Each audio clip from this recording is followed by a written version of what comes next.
during the interconversion of matter, in which the supply to convert the heat will supply used is utilized to overcome the force of attraction between the particles. This it is called latent. And not for raising the temperature. This heat is called, repeat the point.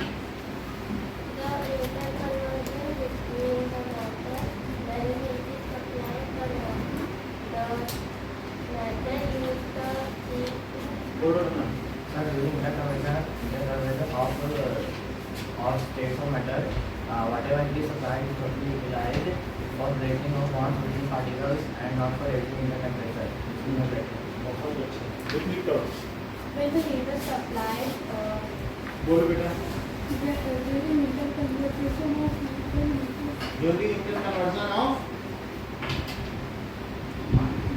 पदार्थ के रूपांतरण की अवस्था में जो ऊष्मा उसको दी जाती है वो पूरी तरह से अंतर परमाणु बल को तोड़ने में व्यय हो जाती है, ना कि उसके तापमान को बढ़ाने में। इस प्रकार की ऊष्मा को मुक्त ऊष्मा कहते हैं। अगर आपको इंग्लिश में दिक्कत आप हिंदी में बोल सकते हैं, क्योंकि हम लोगों की भाषा हिंदी है, तो हो सकता है आप इसलिए नहीं बोल पाए। आप रिपीट करें, बोलो मयंक। अच्छी बात है। स्टेट ऑफ मैटर,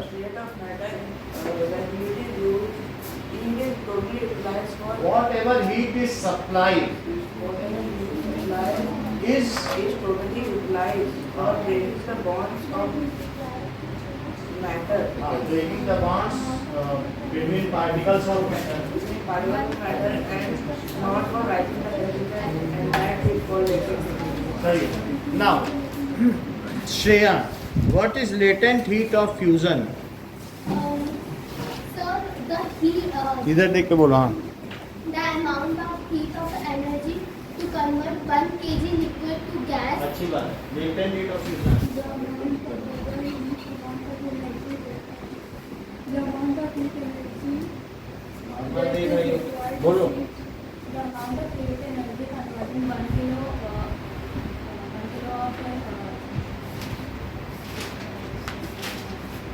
क्यों नहीं आता है? सब गर्ल तो ज़्यादा तेज होती है, कोई बता ही नहीं रहा। heat energy required to convert 1 kg of solid into water at this point is तो जिससे फ्यूजन पूछा जा रहा है तो बॉइलिंग पॉइंट को बता रहे हैं। At its melting point. Repeat करो। Sir, heat energy required to convert 1 kg of solid into liquid at melting point by atmospheric pressure is called At its atmospheric pressure is called latent heat of fusion. Now, latent heat of vaporization. The constant heat at the atmospheric pressure at which the liquid becomes gas. मैं बता, आप बोलो। Mayank. So heat energy required to convert 1 kg liquid into gas and at its boiling point at atmospheric pressure, it is called latent heat of vaporization. Latent heat of fusion. So heat energy required to convert 1 kg solid into liquid at its melting point at atmospheric pressure is called latent heat of fusion. Latent heat.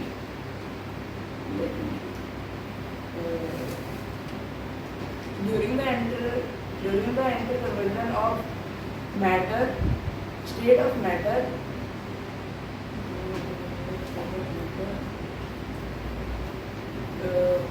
what kind of heat is supplied to the material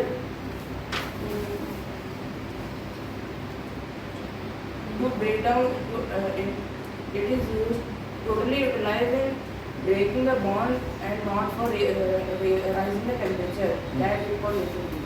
ठीक है, अब हम आगे देखते हैं। Such heat is called latent heat. आपने तीनों definition अच्छी बताई। Now let us move forward with एक और दो डेफिनेशन और पूछेंगे। एक बॉइलिंग पॉइंट बताओ, एक melting point. So melting point is the point of the 0 degree Celsius. Zero in आपको आप atmos- वाटर ही ले आती हो हर बात पे, जैसे कि वाटर के अलावा दुनिया में कोई सॉलिड ही नहीं है। आइस Sir, तो मेल्टिंग पॉइंट बताओ। The constant temperature at atmospheric pressure at which the melting at which the solid converts into liquid is called melting point. अच्छा, अब मुझे बताइए बॉइलिंग पॉइंट।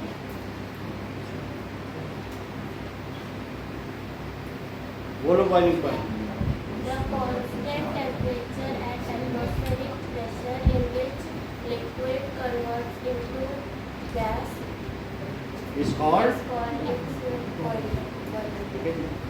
तो तैयार करके आए, आप तो कोई डेफिनेशन ही नहीं बता रहे। पर देखो सर, अभी अभी बर्तन मांज के आए, कपड़ा धोया, देखो घर में कितना काम रहता है, खाना भी बनाना पड़ता है।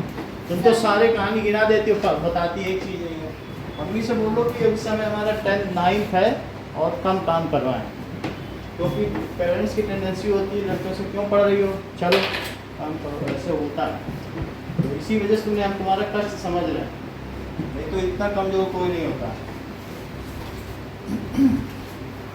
चलो, now we have seen interconversion of states of matter. Let us recapitulate it again. That is, अगर हमारे पास solid है और this is liquid है और this is gas, so solid से liquid के बनने को क्या कहते हैं? Fusion. फ्यूजन या मेल्टिंग। और इससे इसको क्या कहते हैं?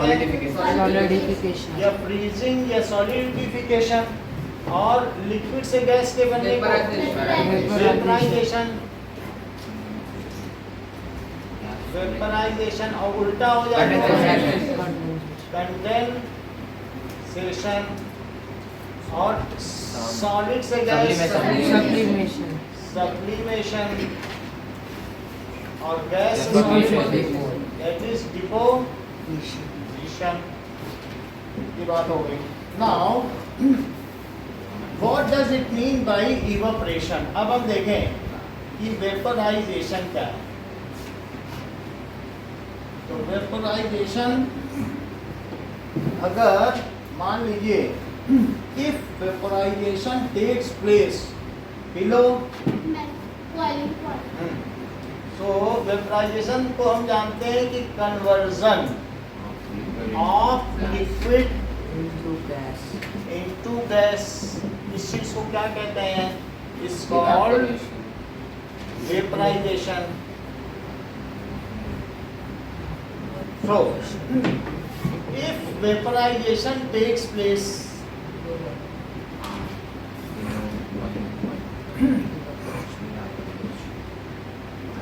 below boiling point, It is called evaporation.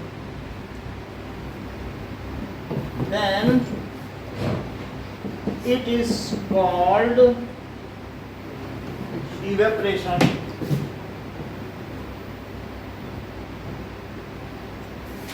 और if vaporization takes place at boiling point, दो हैं vaporization के time. if vaporization takes place at boiling point, it is called boiling। तो दो इसके टाइप हैं, एक तो बॉइलिंग हो गया, दूसरा क्या हो गया? Evaporation. So vaporization is of two types. Vaporization दो तरीके का हो सकता है। एक क्या होगा?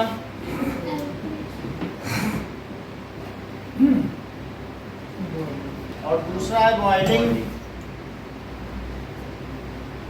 It takes place at any temperature below boiling point और अबव फ्रीजिंग पॉइंट। सॉलिड का तो वेपराइजेशन नहीं होगा, ये नहीं कि बर्फ वेपर में बदल जाएगी, लेकिन 0 डिग्री से ऊपर और 100 से नीचे कहीं भी हो सकता है। So it takes place at a temperature below boiling point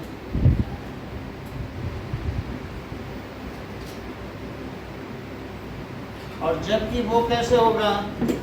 At boiling point. takes place at boiling temperature या बॉइलिंग पॉइंट। अब देखिए क्वेश्चन में पूछा जा रहा है कि हाउ इवेपोरेशन कॉजेस कूलिंग।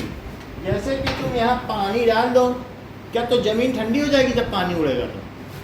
या तुम्हारी बॉडी में वाटर लगाए नहाने के बाद उसे पोछो मत, थोड़ी देर ऐसे ही सुखाओ तो क्या तुम्हें ठंडक लगने लगी? क्यों लगने लगती है? क्योंकि वो जो पानी हमारी बॉडी में लगा है वो हमारी बॉडी की ही हीट ले लेगा एज ए लेटेंट हीट और वो हो जाएगा, क्योंकि किसी भी चीज़ को इंटर कन्वर्जन पे लेटेंट हीट चाहिए ना, तो तभी वो दूसरे में कन्वर्ट होगी, नहीं तो नहीं होगी। 0 डिग्री की आइस भी होती है और 0 डिग्री का पानी भी होता है। बोलो हीट किस में ज़्यादा है? पानी। ये बिल्कुल सही है, क्योंकि मान लो ये आइस के टुकड़े हैं और इस आइस का इसका टेम्परेचर कितना है? 0 डिग्री सेल्सियस। इसको तुमने बहुत सारी हीट दी, तो हीट देने से ये किस में बदल गया? वाटर में बदल गया। अब इसमें एक छोटा सा टुकड़ा आइस का है, तो तब तक तो टेम्परेचर बढ़ेगा नहीं, तो ये हीट कहाँ गई? अल्टीमेटली ये heat as a latent heat इसी में तो है। तो बोलो इसमें हीट ज़्यादा है कि इसमें? वाटर में ज़्यादा, क्योंकि इसके पास लेटेंट हीट भी एक्स्ट्रा है। और इसी तरीके से अगर आप आइस में हाथ डालोगे तो आपका हाथ ज़्यादा ठंडा होगा कि पानी में डालोगे तो? क्योंकि आइस आपके हाथ से लेटेंट हीट लेना शुरू कर देगी कि लाओ हमें पिघलना है भाई, लाओ अपने हाथ से हीट जल्दी जल्दी। तो तुम्हारे हाथ से जब हीट ले लेगी तो तुम्हें ठंडा नहीं लगेगा, अगर सारी हीट निकाल ली अपने पिघलने के चक्कर में। अच्छा, दूसरी चीज़ क्या है? मान लीजिए कि जैसे ये प्रेशर कुकर है और इसमें 100 डिग्री का पानी है, अब थोड़ी देर बाद तुम देख रहे हो कि अगर इसे हीट किया जाए तो ये किस में बदल जाएगा? पानी कम हो जाएगा, ये वेपर हो जाएगी कि नहीं 100 डिग्री सेल्सियस की, तो ये बॉयल हो रहा है। तो अब ये देखो 100 डिग्री का जो वेपर है, तो इसने हीट ली तो वेपर में बदला। तो भाई कोई भी चीज़ है, इंटर कन्वर्जन ऑफ स्टेट में जो हीट सप्लाई की जाती है वो उसका टेम्परेचर नहीं बढ़ाती, वो उसके बॉन्ड्स को तोड़ने में व्यय हो जाती है। It is totally utilized for breaking of bonds. So इसलिए ये जो वेपर है इट कंटेन्स मोर हीट। अगर स्टीम से जले हो तो इससे डेंजरस कोई बात नहीं है, क्योंकि वो जब तुम्हें जलाएगी कहेगी ये पकड़ो मेरी लेटेंट हीट, इससे जलो पहले, क्योंकि मैं लेटेंट हीट लेके उड़ी थी, अब तुम्हें मैं लेटेंट हीट से जलाऊंगी। लेटेंट हीट को निकाल के वाटर बनेगी 100 डिग्री का उबलता, अब फिर कहेगी अब 100 डिग्री से अब जलाऊंगी क्योंकि मुझे रूम टेम्परेचर पे आना है 25 डिग्री सेल्सियस। अब पानी तो सिर्फ आपको ऐसे जला के कर देगा, वो अपनी लेटेंट हीट से भी जलाएगी, क्योंकि इससे इसमें बदलने पर विच कंटेन्स मोर हीट? बोलो श्रेया, वेपर 100 डिग्री स्टीम में ज़्यादा हीट होती है कि 100 डिग्री वाटर में? 100 डिग्री स्टीम में। 100 degree steam contains more heat as latent heat, additional heat है उसमें एज लेटेंट हीट। और बोलो 0 डिग्री वाटर में ज़्यादा हीट होती है उत्कर्ष की 0 डिग्री आइस में? वाटर में। तो 0 degree water has additional heat as latent heat, और 100 degree steam has additional heat. यहाँ लिख लो कि 0 डिग्री वाटर हैज़, इसमें क्या है? क्या एडिशनल हीट है? Additional heat as latent heat. इस वजह से तो हम बोलो किसको कूल कहेंगे देविका? 0 डिग्री आइस को कि 0 डिग्री वाटर को? ठंडा किसे ज़्यादा बोलेंगे? नहीं, इसमें तो ज़्यादा हीट है तो इसे ठंडा बोलोगे। सो 0 डिग्री आइस, उसको लेस हीट है ना, उसमें लेटेंट हीट नहीं है, तभी तो वो जमी हुई है। तो 0 डिग्री आइस इज कूलर। कौन कूलर है? Ice cooler. आइस के केस में कूलर देखा जाता है। अब स्टीम देखो, 100 डिग्री सेल्सियस स्टीम, इस सेंटेंस को पूरा करो उत्कर्ष। 100 degree steam is warmer than 100 degree of water. ठीक है, 100 degree. so is Because it having have additional heat as latent heat. more heat than 100 degree Celsius boiling water, उबलते पानी से भी ज़्यादा उसमें हीट है। क्यों? Because it has additional Yes, heat yes, as latent heat. It has additional heat. Additional heat as latent heat. तो बोलो कौन सीवियर बर्न करेगा चंदन? 100 डिग्री सेल्सियस स्टीम से जले तो खतरा ज्यादा है। स्टीम से जलेंगे तो सो क्योंकि उसमें लेटेंट हीट है, Yes, वो sir. तुम्हारे हाथ पे टच करेगी, पहले लेटेंट हीट देगी, घंटों उबाला क्या तब जाके वो स्टीम बनी है, और तुम उसके संपर्क में आ गए तो जितनी उसके पास एनर्जी सब तुम्ही को दे दी जाएगी, क्योंकि पकड़ो मेरी एनर्जी, हम बने थे स्टीम सब ले लो। क्योंकि अगर वो अपनी एनर्जी देगी नहीं तब कंडेंस होकर वाटर कैसे बनेगी? उसको अपनी एनर्जी देनी पड़ेगी ना, लूज कर गई तो कोई चीज़ ठंडा होगा। So 100 degree Celsius steam is causes more severe burn. वो क्या करेगी? Causes more severe burn. ये एक्सरसाइज का कौन सा क्वेश्चन है जरा पढ़ो। तो कौन ज्यादा सीवियर बर्न प्रोड्यूस करता है? This is 8th question. So question number 8 का आंसर है। और अब हम लिखेंगे क्वेश्चन नंबर 7 का आंसर। दैट इज कूल कौन करता है जरा देखो ना। क्वेश्चन नंबर 7 में पूछा गया है कि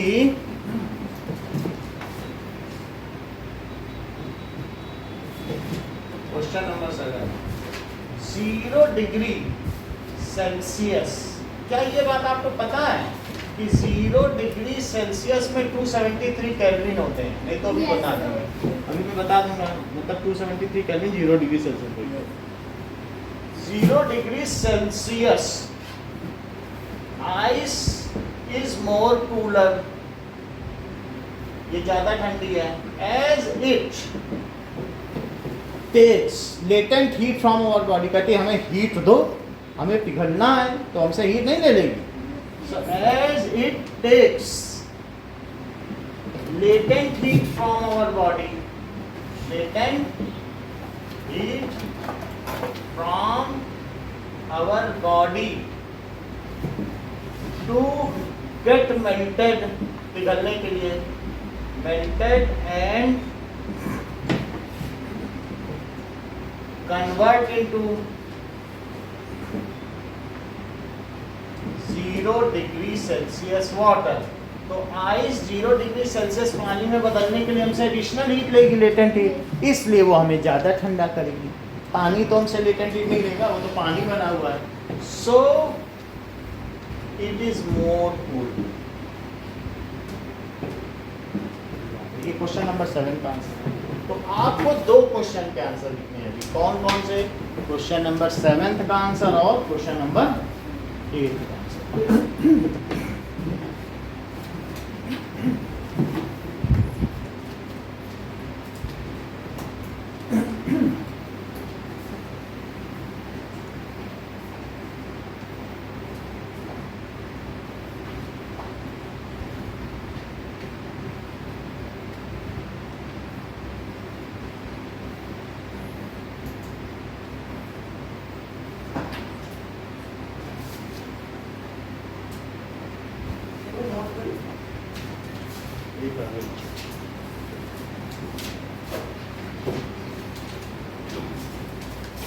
बोलो। हाँ नोट करो।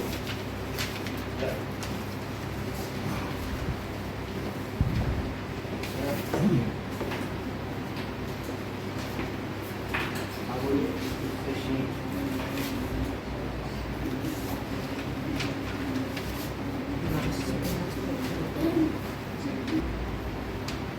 No. Evaporation.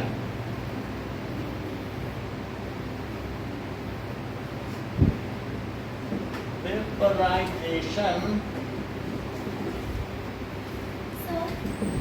of liquid below boiling point is called vaporization of liquid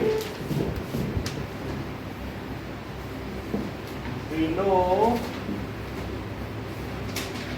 boiling point is called, उसे क्या कहेंगे? इवेपोरेशन। ठीक है ना।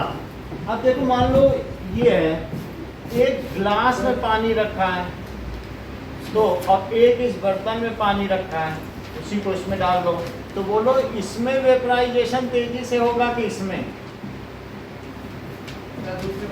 दूसरे वाले में।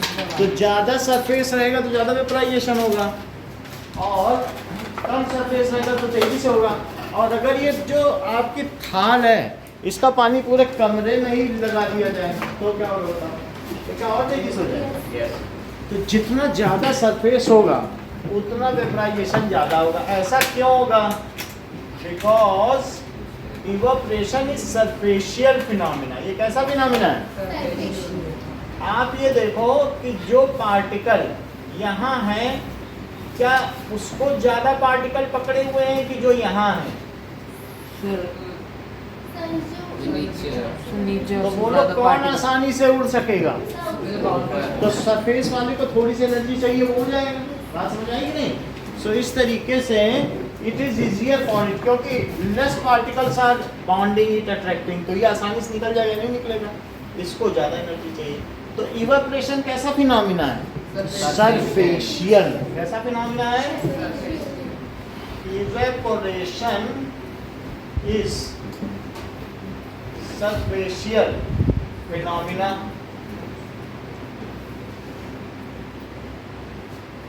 सरफेस फिनोमिना भी लिख सकते हैं, सरफेस फिनोमिना। सो ठीक है, अब क्या होगा? द पार्टिकल एट सरफेस, ये क्या करेंगे? ध्यान दो बेटा, particle at surface take latent heat from bulk of liquid. वो उसमें से कहेंगे भाई जिसके पास ज़्यादा एनर्जी, हमको तो हमें जाना है बाहर, तो वो लोग कह देंगे ठीक है, तुम एक आदमी तो जेल से बाहर निकले। So the particle at surface, वो उन्हें क्या चाहिए बताओ? उनको कुछ और नहीं चाहिए, सिर्फ एक लेटेंट हीट चाहिए। वो उसी टेम्परेचर पर रहेंगे लेकिन एक्स्ट्रा हीट ले लेंगे। तो अगर इसमें से धीरे धीरे हीट ले लेकर निकलते जाएंगे तो क्या ठंडा नहीं हो जाएगा? अच्छा, अब और एक बात देखो कि मान लो ये मटका है, तुम्हारे घर में अर्थन पॉट है, तो इसमें यहाँ बहुत छोटे छोटे छेद हैं, तो इससे क्या बहुत सारे पार्टिकल यहाँ सरफेस पे आ जाएंगे। अब कहेंगे हम सब भी निकले, वहीं वाला क्यों निकले? छोटे छोटे सुराख होते हैं, there are millions of tiny holes, तो वो वहाँ से बाहर झांकने लगेंगे, छेद से आ जाएंगे कि नहीं?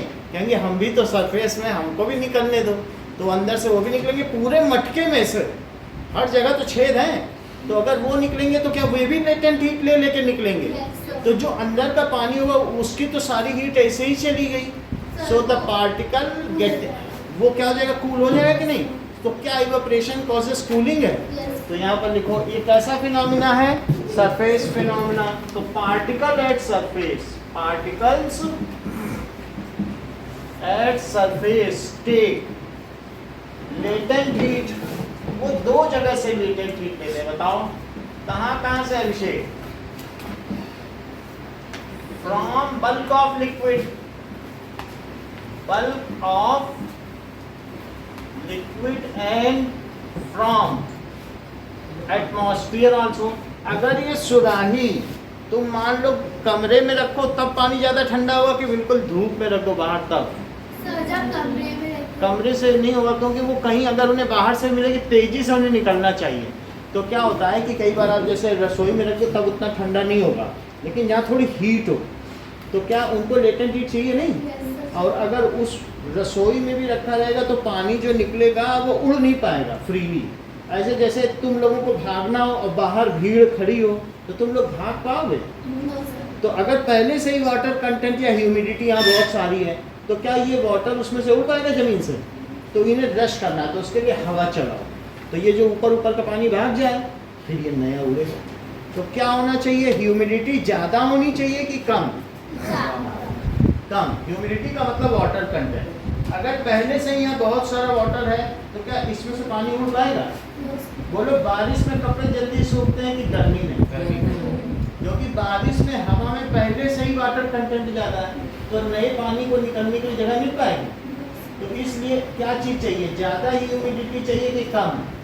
कम कम। तो यहाँ राजस्थान में कम ह्यूमिडिटी है कि ज्यादा? कम। सबसे ज्यादा कहाँ है? चेन्नई। चेन्नई में तो ऐसे चिप होता है बॉडी, तो वहाँ पर ह्यूमिडिटी बहुत ज़्यादा है। तो पानी वाटर 90% है, जबकि यहाँ 30%। यहाँ पर वाटर में ड्राइनेस बहुत है ना। तो आप समझ गए कि नहीं? तो बोलो इवापोरेशन यहाँ ज़्यादा हुआ कि वहाँ? यहाँ क्योंकि यहाँ पहले पानी है ही नहीं, तो नया नया पानी आसानी से हो जाएगा। ठीक है कि नहीं? और दूसरी चीज़ क्या है, क्या सरफेस ज़्यादा होना चाहिए?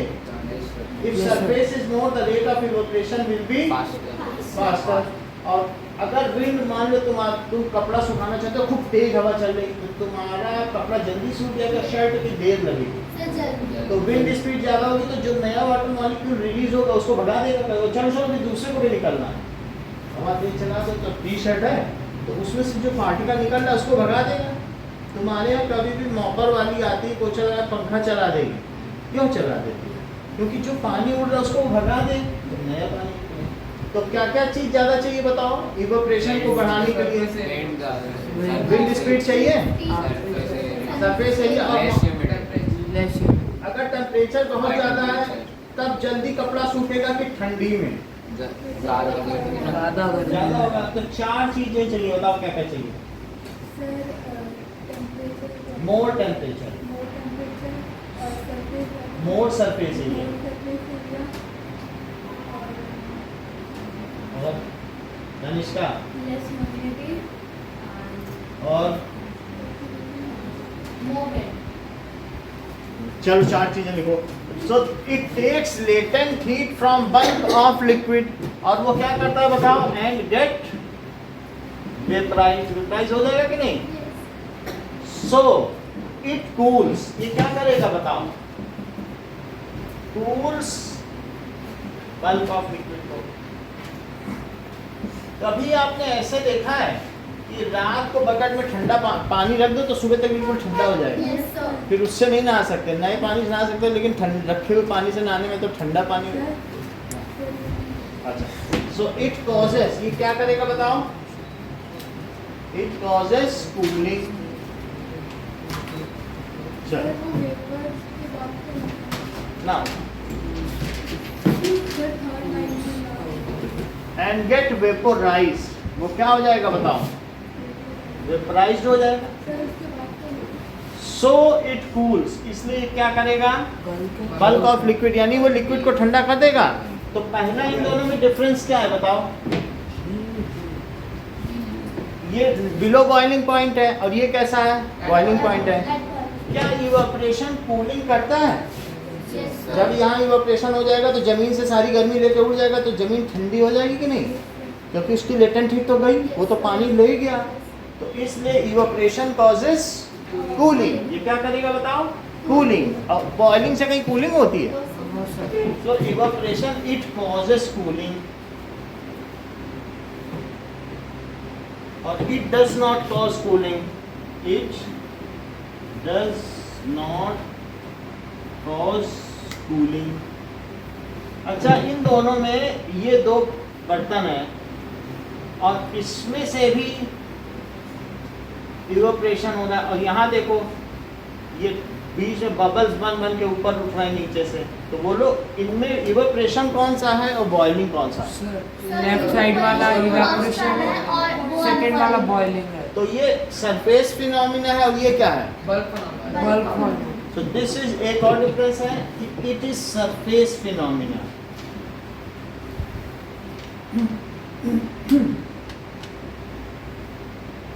और जबकि ये क्या है? It is bulk phenomena. अब देखो, रेट ऑफ इवेपोरेशन इंक्रीजेस। ये कैसे इंक्रीज करेगा? With increase in surface area. अगर आप अपने बेडशीट को बिल्कुल मोड़ के टांग आओ बाहर, तब जल्दी सूखेगी कि फैला के टांग। तो उससे क्या पता चलता है? सरफेस एरिया ज़्यादा होगी तो इवेपोरेशन ज़्यादा होगा। तो पहली चीज़ है ज़्यादा सरफेस एरिया। दूसरा क्या है? Increase in temperature. धूप में डालो तो जल्दी सूख जाएगा। और तीसरा क्या है? Increase in wind speed. और चौथा क्या है? ठीक है, डिक्रीज इन ह्यूमिडिटी। तो आपको 3 क्वेश्चन अभी दिए जा रहे हैं। पहली चीज है differentiate between evaporation and boiling. Differentiate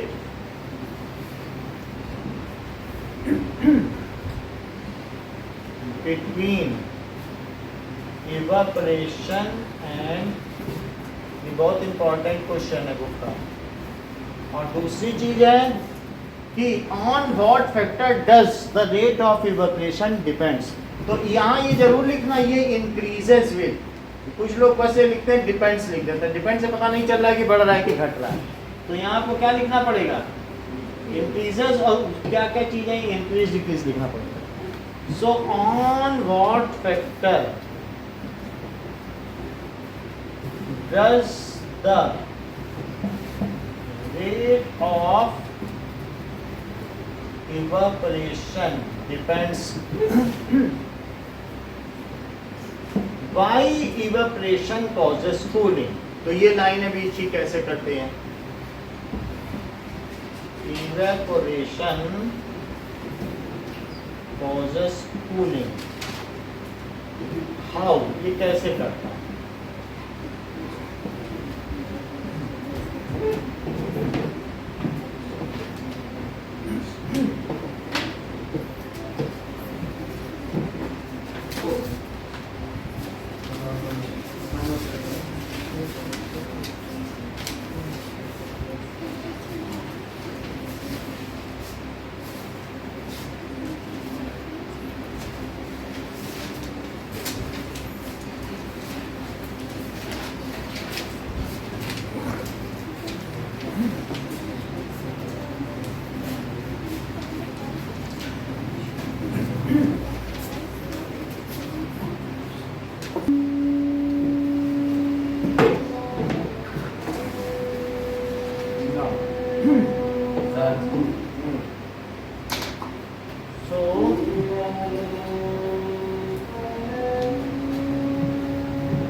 Now, how desert cooler causes cooling? Desert cooler कैसे कूलिंग करता है? नाम ही उसका है डेजर्ट कूलर, यानी रेगिस्तान का ही तो कूलर हुआ। तो क्वेश्चन है how desert cooler causes cooling। ठीक है, when water falls on cooler grass, या तो उसके पैनल्स में गिरती है, ठीक है, ग्रास में। तो अगर ग्रास में गिरेगी तो क्या उसका सरफेस एरिया बढ़ जाएगा? तो घास में तो बहुत पतली पतली हर एक को छूते हुए गिरेगी, कितनी बड़ी है। Then its surface area increases. Then आप देखते हैं बिल्कुल पोरस ग्रास होती है ना कूलर की, then its surface area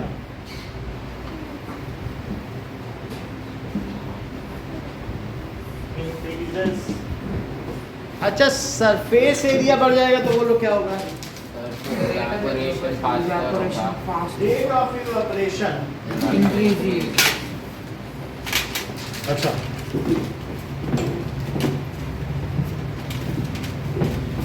during hot summer days, पूरा क्वेश्चन क्या है? During hot summer days, summer में ही वो ज्यादा कूलिंग करता है। तो पहली बार क्या हुआ? क्या सरफेस एरिया बढ़ गया है? As temperature is already high, और वहां पर डेजर्ट में क्या होती है? ह्यूमिडिटी कम होती है। तो आप यहाँ ह्यूमिडिटी कितना बात देखें? एज टेम्परेचर, हॉटनेस है कि नहीं? as temperature is high, so both of these factors, ये जो दोनों फैक्टर्स हैं, एक तो इंक्रीज्ड सरफेस एरिया और दूसरा क्या है, हाई टेम्परेचर, तो क्या ये दोनों रेट ऑफ इवेपोरेशन को बढ़ा देंगे? So both of these factors increases rate of evaporation. फिर से बताएं, श्रेया की बात समझ में आ गई थी? अच्छा, तो जब कूलर के पैनल में या ग्लास में पानी गिरता है तो क्या उसका सरफेस एरिया बढ़ जाता है? तो सरफेस एरिया बढ़ा और टेम्परेचर पहले से ही आई, गर्मी बहुत है, तो क्या सरफेस एरिया बढ़ने से और टेम्परेचर बढ़ने से रेट ऑफ इवेपोरेशन बढ़ जाएगा? So both of these factors increases, ये क्या इंक्रीज कर देंगे बताओ? Rate of evaporation. Evaporating water, अब पानी जो इवेपोरेट होगा, इट टेक्स हीट फ्रॉम, ये किससे हीट लेगा बताओ तनिष्का? बता ही नहीं, सॉरी बोल नहीं, बोलो। From the grass, the ground. From bulk of water, उसी पानी बल्क में से ही तो लेगा, So- है ना? सो वो पानी कैसा हो जाएगा? कूल हो जाएगा। ठीक है, सो इवेपोरेटिंग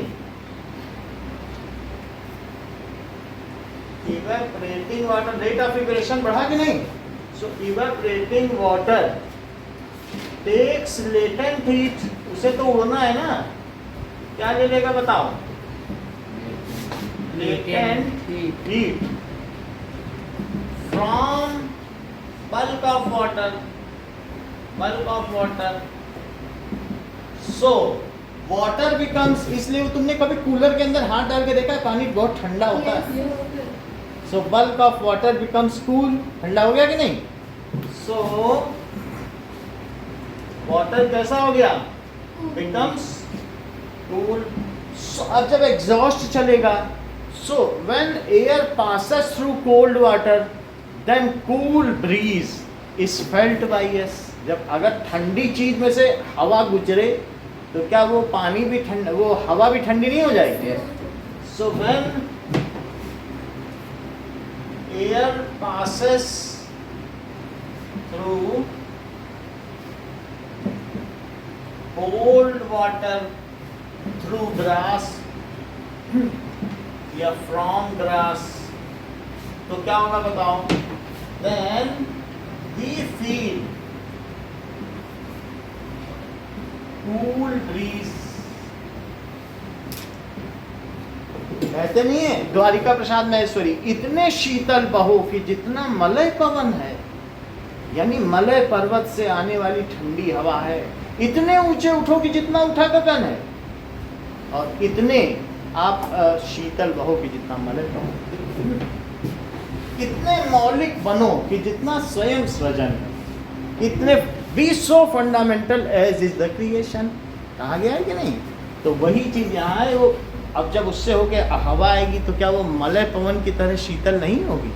तो अब इतनी बात हो गई, क्या तनिष्का तुम इस चीज को रिपीट करके सुना सकती हो? देखें कितना बताता, हमें पता चल जाएगा ना, मैं फिर वहीं से सिखा दूंगा जहाँ तुम गलत करोगे। सुहाना बोलो।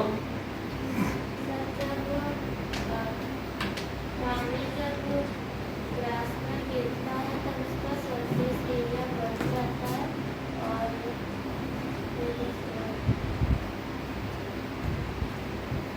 अभिषेक। When water fall on the grass of the cooler, the surface area of water increases and temperature is also high. So these factor increases the rate of evaporation and the water on the glass take latent heat from the bulk of liquid and bulk of water भी बोल सकते हो, कहीं यहाँ water का ही खेल है। it becomes cool. हाँ, When air passes through the exhaust, cool water cool देन water when we feel cool भी। समझ में आ गई बात? जब इसमें से ठंडे पानी से हवा आएगी तो हमें ठंडक लगेगी। अच्छा, इतना समझ में आ गया? Sorry. फिर से समझो कि मान लो कि जैसे हमारे पास ये वाटर कूलर है, तो इसमें कई चीज़ें हैं कि वाटर कूलर में पानी गिरेगा कि नहीं इस टंकी में, तो पानी गिरेगा। और यहाँ पर मान लीजिए पानी इससे गिर रहा है ग्रास से, तो पानी गिरेगा और यहाँ सनलाइट भी है। तो रेट जब इसमें से ग्रास में गिरेगा तो ग्रास में तो बहुत फैल गया ना पानी, तो surface area of water increases और टेम्परेचर भी हाई है। दो चीज़ें हाई हो गई, टेम्परेचर का अधिक होना और सरफेस एरिया का बढ़ जाना। क्या ये दोनों फैक्टर रेट ऑफ इवेपोरेशन को बढ़ा देंगे? Yes, sir. So both of these factor increases rate of evaporation. Rate of evaporation बढ़ जाएगा, वाष्पीकरण बढ़ जाएगा। So the evaporating water takes heat. वो किसमें से हीट लेगा? Bulk water. Bulk of water जिसमें से हीट लेगा, कहेगा हम जाने हमें कुछ हीट दो, हम जाने कैसे। तो तुम्हारे घर में भी तुम निकलते हो तो पापा से खर्चा पानी लेते हो कि नहीं, कि बाहर जाना है लाओ 10-20 रुपये कुछ तो दो, तो ये भी कुछ लेटेंट हीट लेके निकल जाएगा। So this becomes, so bulk of water becomes cooler. और व्हेन एग्जॉस्ट, अब इसमें से एग्जॉस्ट है, तो वो जब when exhaust takes, when air passes through cold water then we feel cool breeze. Breeze का मतलब ही होता है ठंडी हवा, तो कूल एयर भी कह सकते हो, ब्रीज का मतलब ठंडी हवा। कूल लगाना फालतू बात है, वी फील ब्रीज लिखना ज़्यादा अच्छा है। ब्रीज का मतलब ठंडी हवा, कूल आप हटा दें, ठीक है नहीं। तो ब्रीज लिखो, जिसे ब्रीज न समझ में आए वो कूल एयर लिख दे, ब्रीज ही लिखना चाहिए। अब देखो क्वेश्चन पूछा गया है कि how water kept in earthen pot और मटका becomes cool. How water kept in earthen pot becomes cool। क्यों हो जाता है? Now earthen pot has millions of tiny pores। तो earthen pot में क्या होता है? बहुत सारे tiny pores होते हैं कि नहीं? तो water seeps through it। अब क्या उसमें से पानी बाहर आएगा? इसमें छोटे छोटे पोर हैं, ये मटका है, मटके में छेद होगा तो क्या होगा? पानी बाहर आएगा, तो उसका सरफेस एरिया बढ़ जाएगा। हर छेद से पानी बाहर देखने लगेगा, बाहर निकलने की भी कोशिश करेगा। तो इस तरीके से earthen pot has millions of tiny pores, इसमें छेद होते हैं। वाटर सीप्स थ्रू इट, पानी इसमें से रिसता है। रिसता जानते हो, जैसे टप टप गिरना। सो वाटर इसमें कभी बाहर छू के देखो गीला रहेगा मटका। वाटर सीप्स थ्रू इट, पानी इसमें से रिसता है, रिसना तो रिसता है, ठीक है।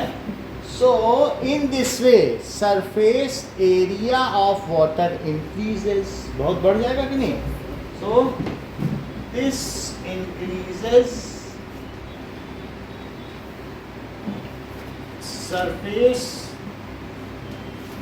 area of water, so the rate of evaporation increases, so the rate of evaporation evaporation also increases. increases। बाकी का खेल यही लिख दो।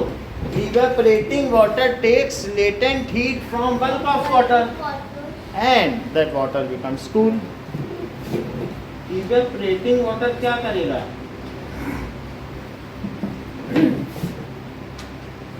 Water takes heat, latent heat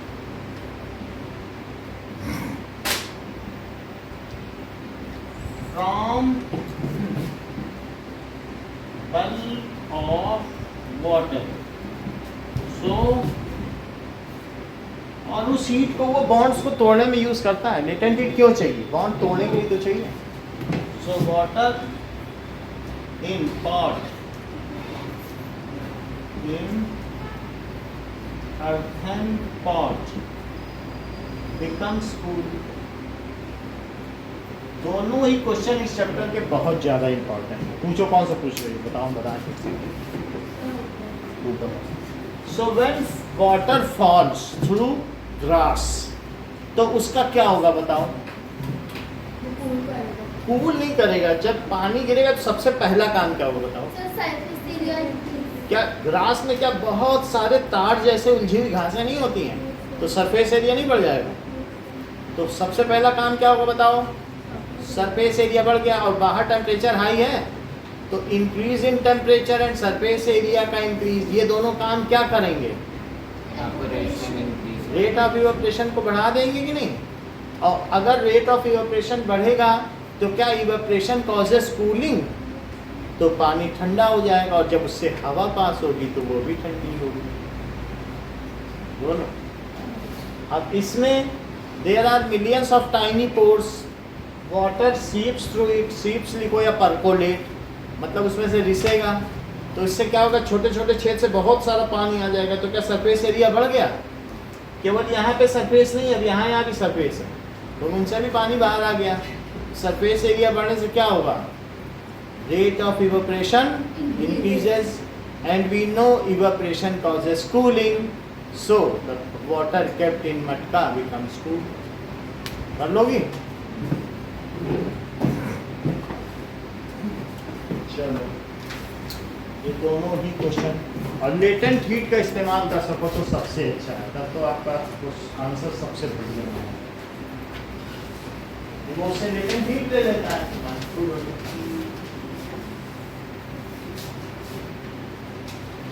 कभी भी पानी को ओढ़ने के लिए लेटेंट हीट चाहिए होती है, वो चीज लिख सकोगी तो अच्छा है।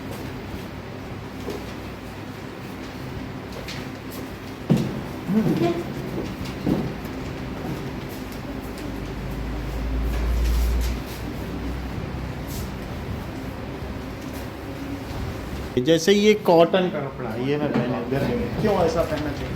कॉटन, अभी तुम देखो रेशमी कपड़े से इसे पोछो तो पानी जल्दी से पूछ जाएगा कि कॉटन से। Cotton. रेशमी वाला कुछ अब्जॉर्ब ही नहीं करेगा, अब कॉटन खट से पूरा अब्जॉर्ब कर लेगा, पोछ देगा। So cotton is good absorber of water या स्वेट। सो कॉटन क्या है? Cotton is good absorber of water. So when we sweat in summer, sir हो गया।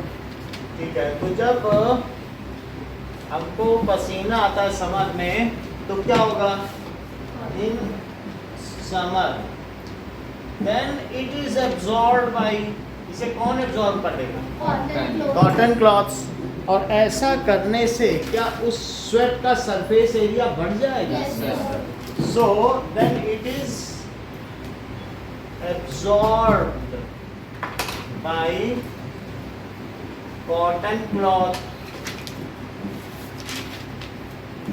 सो surface area of sweat,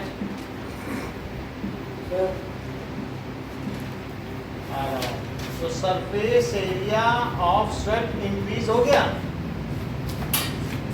so increase in surface area क्या increase कर देगा rate of evaporation का? Yes sir.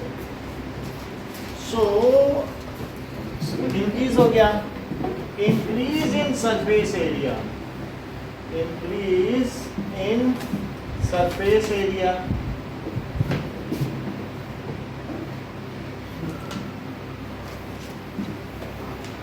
increases rate of evaporation and evaporating sweat। जो sweat evaporate होगा ना, वो क्या हमारी बॉडी से लेटेंट हीट ले जाएगा। हम जा रहे हैं, हमको 2 लेटेंट हीट, हमें बाहर जाना है। Evaporating sweat takes latent heat, और इससे हमारी बॉडी और ठंडी हो जाएगी। टेक्स, भाई हमारी बॉडी से ही तो वो हीट लेके निकल रहा है, latent heat from our body. So we feel cool, इसलिए हमें कॉटन कपड़े पहनने में कैसा लगेगा? क्योंकि उसने हमसे लेटेंट हीट ले ली। Why it is easier? अब देखो इन टेक्स्ट क्वेश्चन का तीसरा, 2 हम कर चुके हैं, अब नेक्स्ट क्वेश्चन में आ जाओ। और एक और चीज है कि also we should prefer to wear light clothes during summer because it is good reflector of heat. तो हमारी अगर काले कपड़े पहनोगे तो हीट एब्जॉर्ब करेगा। So also we should prefer to wear light colored clothes as these are, ये क्या है, good reflectors of light। ये लाइट को रिफ्लेक्ट कर देंगे सनलाइट को, तो फिर हमें ऐसे ही कम गर्मी लगेगी और बाकी कॉटन होगा। तो इसीलिए तो नेता लोग सफ़ेद कॉटन के कपड़े पहनते हैं। और वो कॉटन का कपड़ा कम से कम 1-4 हज़ार का आता है, सस्ता नहीं है, कॉटन सबसे महंगा है। फिर से समझो कि जैसे हम कॉटन कपड़े पहने, एक है रेशमी कपड़े पहने गए कॉटन, तो कॉटन क्या करेगा, जो हमारी बॉडी में स्वेट आया उसको एब्जॉर्ब कर लेगा, क्योंकि इसमें बहुत छोटे छोटे फाइबर होते हैं। क्या होते हैं? तो अगर वो स्वेट उस पूरे फाइबर में फैल गया तो क्या उसका सरफेस एरिया बढ़ जाएगा? अच्छा, सरफेस एरिया बढ़ जाएगा तो क्या उस स्वेट का रेट ऑफ इवेपोरेशन भी बढ़ जाएगा। तो जो वो स्वेट इवेपोरेट होगा तो क्या हमारी बॉडी से लेटेंट हीट ले लेके इवेपोरेट होगा, तो फिर हमें कैसा लगेगा? कूल, क्योंकि हमारी बॉडी से हीट ले रहा है ना, तभी तो वो कर रहा है। तो उसमें टाइनी फाइबर्स होते हैं। इवन अब कॉटन की भी क्या है, नीचे से तेल लेके ऊपर जलता है, ठीक है, दिया बत्ती में, तो नीचे से तेल लेकर के विक है, एक ऐसे कॉटन का थ्रेड डालो, नीचे पानी में डुबो दो, ऊपर तक वो गीला हो जाए। कैसे हो जाए? क्योंकि वो एब्जॉर्बर है ना। समझ में आ गई बात? और हमें लाइट कलर के पहनने चाहिए, डार्क कलर के नहीं। सर्दियों में डार्क कपड़े पहने जाते हैं क्योंकि हीट मिले, और गर्मियों में लाइट कपड़े पहने जाते हैं। अब पूछा जा रहा है कि अगर एक गिलास में पर आइस कोल्ड पानी रख दो तो बाहर बूंदें कैसे आ गई? क्या ग्लास में छेद था? अगला प्रश्न। हाँ, ये ठीक है। मॉलिक्यूलर लेवल पे उसमें थोड़ा सा छेद। देखो अगला क्वेश्चन आपके बुक में बोल्ड लेटर्स में लिखा है, by tiny droplets of water is seen outside ice cold water।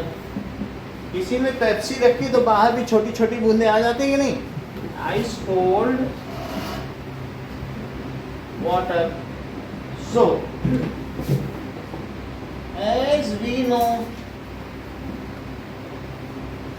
that air contain, air में क्या चीज होती है बताओ?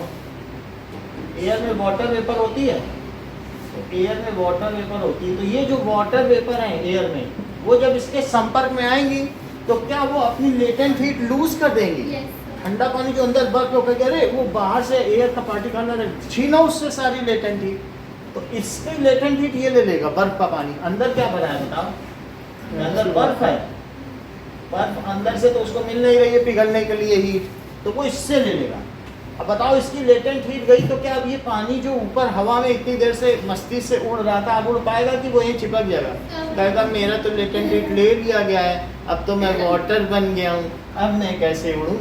तो वो ये चिपकता जाएगा पानी। सो द वाटर, द एयर, कैसी एयर है बताओ?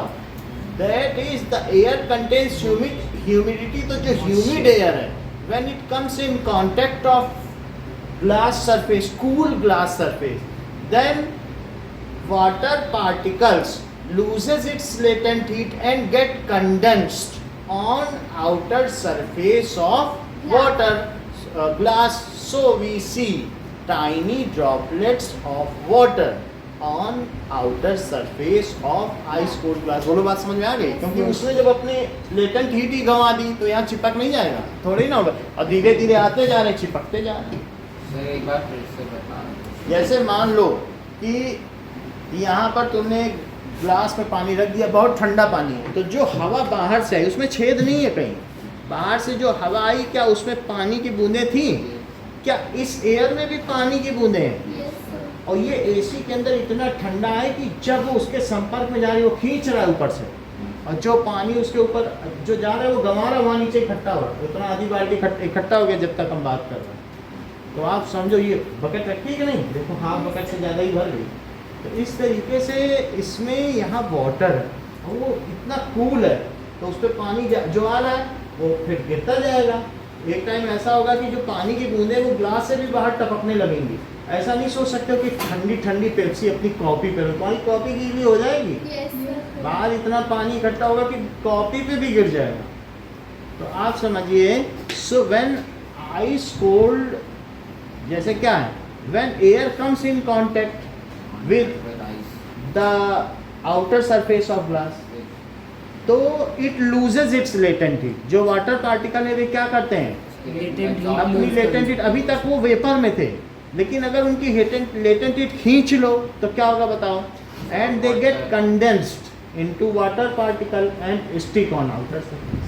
उनकी लेटेंट हीट है वो ग्लास के अंदर चली जाएगी। ग्लास के अंदर जो बर्फ है वो पिघल जाएगी, वो ले करके वो कहेगी हमें दे दो, हम पिघल जाए और तुम कंडेंस हो जाओ। वो ज़्यादा चतुर है, कह रहा हम पिघलना चाहते हैं और तुम जो है कंडेंस हो जाओ, हम मेल्ट हो जाए।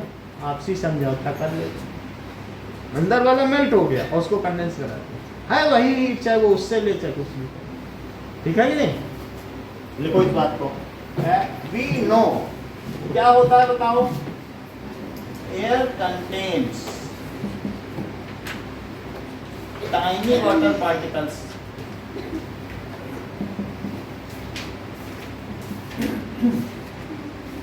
Tiny water vapor होती हैं। When these water vapor, जब ये water vapor क्या करे बताओ, Get in contact with outer surface. comes in contact with outer surface of glass. outer surface of ice cold, मतलब वो है ना, with outer surface of glass containing ice cold water,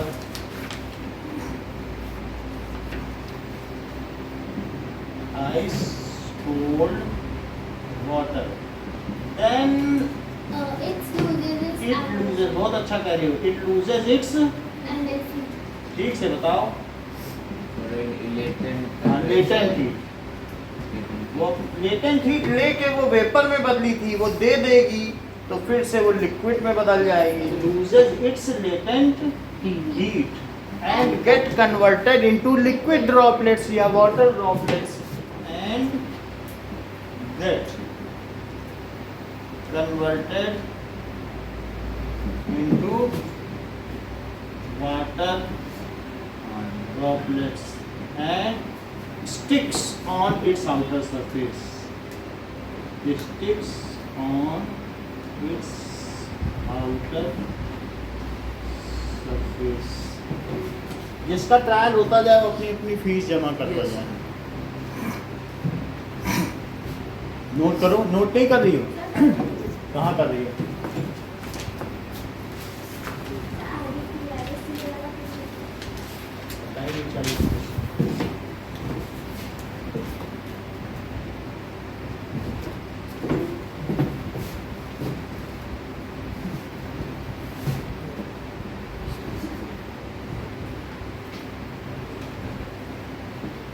In text question 3, page 10, कह रहा है कि why our palm feel cold. अगर हम अपने हाथ में सम पेट्रोल रखें एसीटोन तो फिर कैसा लगेगा हमको, बहुत ठंडा ठंडा लगेगा। थोड़ा सा कभी पेट्रोल रख के देखा है तो बड़ी जल्दी उड़ जाएगा और ठंडक लगेगी। एसीटोन नेल पॉलिश रिमूवर ही रख के देख लो तो कितनी जल्दी उड़ जाता है। तो ऐसा क्यों होता है, क्योंकि पेट्रोल और एसीटोन किसे कहते हैं, नेल पॉलिश रिमूवर को। सबके घर में होती है नेल पॉलिश रिमूवर, ठंडी से होती है। तो एसीटोन किसे कहते हैं, नेल पॉलिश रिमूवर को। तो पेट्रोल और ये क्या है, क्या हाईली वोलाटाइल है, वोलेटाइल का क्या मतलब होता है? जल्दी वेपराइजेबल, जो आसानी से वेपर में बदल जाए, हाईली वेपोराइजेबल, तो ये बहुत आसानी से वेपराइज होते हैं। When we put them in our palm, जब वो बहुत जल्दी उड़ जाते हैं, तेल नहीं उड़ता है जमीन में, लेकिन वो पेट्रोल डाल तो उड़ जाए, वेपराइजेबल है, तो उन्हें वोलेटाइल कहते हैं। वेपराइजेबल को क्या कहेंगे? When we put them on our palm, तो क्या होगा? When we put them on our palm, they take latent heat, क्योंकि अभी तो लिक्विड है, अब बाद में अगर वो लेटेंट हीट ले लें तो क्या गैस बन जाए? Yes. These particle take latent heat from our palm and get vaporized और उड़ जाते हैं। So we, as heat is taken from our palm, so we feel cool. कोई भी चीज़ हमारे हाथ से कोई हीट लेता चला जाए, तुम अब रेफ्रिजरेटर में ही हाथ रख दो तो रेफ्रिजरेटर तुम्हारे हाथ से हीट ले लेगा सारी, तो क्या हमें ठंडा नहीं लगेगा? So as heat is taken from our palm, वो तो उड़ गया, लेकिन उड़ने के बाद हमारे हाथ को तो ठंडा कर गया। Heat is taken from our palm, so we feel cool. इसलिए हमें कैसा महसूस होता है? cool. इसको नोट करो कि क्यों हमें, और ये 3 क्वेश्चन अब तक परसों आते ही पूछेंगे।